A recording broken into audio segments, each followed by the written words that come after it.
Have you ever wondered about the origins of Kentucky Fried Chicken? The Colonel's recipe for juicy, crispy fried chicken has been enjoyed by millions around the world. But what's the story behind it? In this video, we'll uncover the shocking truth about the history of KFC, from humble beginnings on a farm close to Henryville, Indiana, to become a multi-million-dollar franchise. Harlan Sanders' journey to success was not an easy one. But how did he come up with the famous recipe? And what challenges did he face along the way? You won't want to miss this fascinating tale of determination and perseverance, and of course, delicious fried chicken. The Colonel Sanders Company announces the release of their new portable Sunday dinner, which includes Colonel Sanders' own Kentucky Fried Chicken that is packaged in a handy bucket for easy pickup. No matter where you are, you can eat this meal any day of the week. The Colonel's recipe for juicy, crispy fried chicken, which used to be a luxury due to the extended cooking process, has been refined over time. The recipe's creator, Harlan Sanders, reduced the cooking time to under 10 minutes, and despite receiving more than 1,000 rejections, he turned his dish into a lucrative franchise that brought in millions of dollars for him. Harlan's journey began on a farm close to Henryville, Indiana, where he took on the responsibility to look after his young siblings after his father passed away, and began learning to cook at a young age. By the age of 7, he had mastered bread, vegetables, and meat, thanks to his passion for cooking. He frequently stayed up late to prepare meals for his family. He got his first job working on a farm when he was 10 years old, but due to his fascination with animals, he was fired after just 1 month. His mother expressed her dismay and wondered if he would ever achieve success in life. He resolved to put in more effort at all future jobs in an effort to prove himself. When his mother remarried when he was 12, he left home after a year because his stepfather disliked having stepchildren.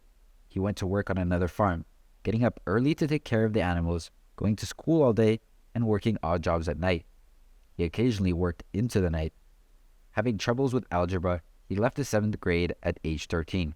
He continued to work on farms for the next 2 years before trying his hand at a number of jobs, such as streetcar conductor, soldier, insurance salesman, and lawyer. Despite his best efforts, he frequently lost his job, and his first wife eventually split up with him and their kids. His circumstances improved after he started running a gas station. When he was looking for work in 1924, the general manager of Standard Oil Kentucky, who had picked him up hitchhiking from Louisville to Winchester, offered him a position as a gas station manager in Nicholasville. Harlan accepted the job without hesitation, after explaining his past experiences and the reasons he had been having trouble finding employment. Customers were loyal to the previous owner, so Harlan's gas station initially experienced slow business. Some residents of the town refused to acknowledge him, despite his best efforts. Nevertheless, Harlan persisted and remained committed to offering top-notch client care and extras. In the end, this perseverance paid off, and he was able to generate a sizable profit of $12,000 per month, which was 3 times greater than any of the other gas stations in the neighborhood. His good fortune was short-lived, though, as America was hit by the Great Depression. Harlan decided to leave after selling his equipment to make ends meet. Thankfully, Shell presented him with the chance to run a recently constructed gas station in Corbin, which he accepted in 1930, realizing that it was his only opportunity to start making money again. When Harlan decided to start serving meals to his customers in order to make extra money, his ingenuity was put to use once more. He initially offered hot biscuits, string beans, okra, and country ham. Later, he added fried chicken, which quickly rose to the top of the menu. In his memoir, Harlan actually capitalized the word fried chicken because he thought it embodied North American hospitality. By 1937, travelers from various states were coming to see him work, to the rapid spread of the word about his delectable cuisine. As a result, Harlan increased the size of his company by adding a motel and a cafe with space for 142 people. The chef ran into a serious problem with cooking chicken at one point. Customers had to wait 30 minutes because he was unable to pan-fry the chicken quickly enough. Deep frying produced dry, crusty, and uneven chicken, and preparing a batch in advance frequently resulted in leftovers at the end of the evening.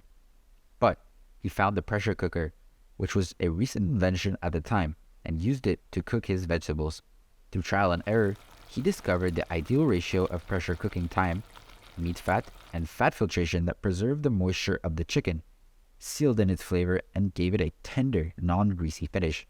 The cooking time was cut to 8 or 9 minutes using his technique. He kept enhancing his seasoning, beginning with salt and pepper, and eventually coming up with several different varieties. It's been a while since I've been here, but I'm back, and I'm here to tell you that I'm back. It ended up being the best fried chicken he had ever eaten, and eventually evolved into his proprietary mixture of 11 herbs and spices. The Adventures in Good Eating book soon included his restaurant, but things went south when his first motel and cafe in Corbin burned down on Thanksgiving. Though World War II had driven away the vacationers, he eventually rebuilt it. After selling his business in Asheville, he began working for other cafeterias and restaurants. He opened a second restaurant in Georgetown after the war and gave one of his former coworkers the reins. His former coworker betrayed him by opening the restaurant as a partnership behind his back, despite giving him $300 per month and half the profits. Harlan had to buy him out in order to fire him.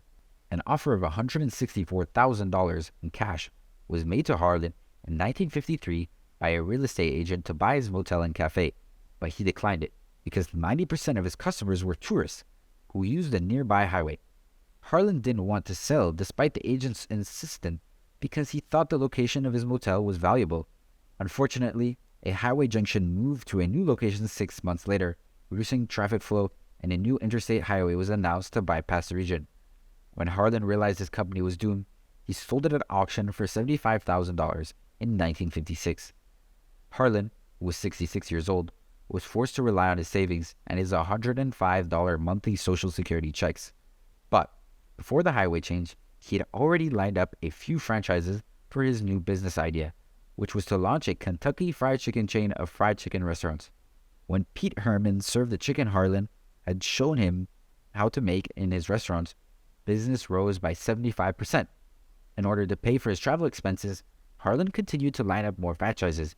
He would cook his chicken for the staff at restaurants in the hopes that this would result in more franchise opportunities. In a short period of time, people started going to Harlan instead, and he handled the bookkeeping while his second wife, Claudia Price, prepared, packaged, and shipped their proprietary blend of 11 herbs and spices. In the US and Canada, there were more than 600 KFC locations by 1963, and Harlan was in good financial standing.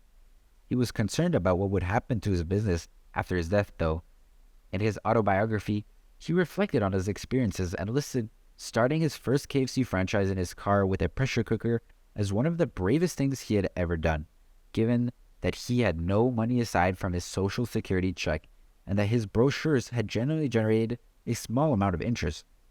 When a real estate agent called Harlan in 1953 with an offer to buy his motel and cafe for $164,000 in cash, Harlan declined the deal because his company was thriving.